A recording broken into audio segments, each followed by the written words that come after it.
In this video, I destroy my kayak, don't catch a single one of the target species, and still had a great day of fishing. Today I'm at one of my favorite lakes fishing for crappie, and right away I saw this, so I had a great feeling.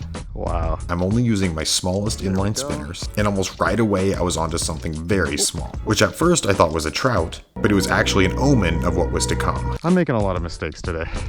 Yeah, buddy, you just wait. But I pushed off to one of my favorite spots on the lake, and every single cast was a dinky little bass. Now I'd heard that there was some bass in this lake, but I'd never actually caught one, so I just could not believe how many tiny little bass there were now. But that corner was a bust, so I pushed off and started trolling this behind me, and almost right away, another dink. And within literally seconds of trolling that same lure, I finally caught an almost decent smallie. I switched to a Z-Man micro goat and caught a small but absolutely beautiful smallie. I mean, just look at those eyes.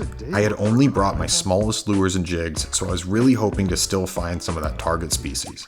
Where are the crappie? But the rest of the day was just dozens of these tiny fish. The only really interesting thing that happened is I was reeling in this tiny fish, and a much bigger fish took a couple of swipes at it. Oh!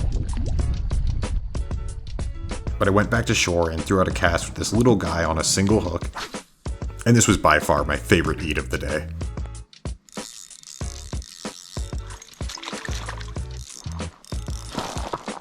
Definitely no monster, but catching a fish on a lure that you made is always pretty cool.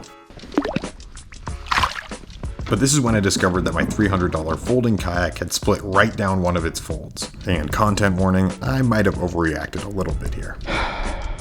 That's a bit of a bummer.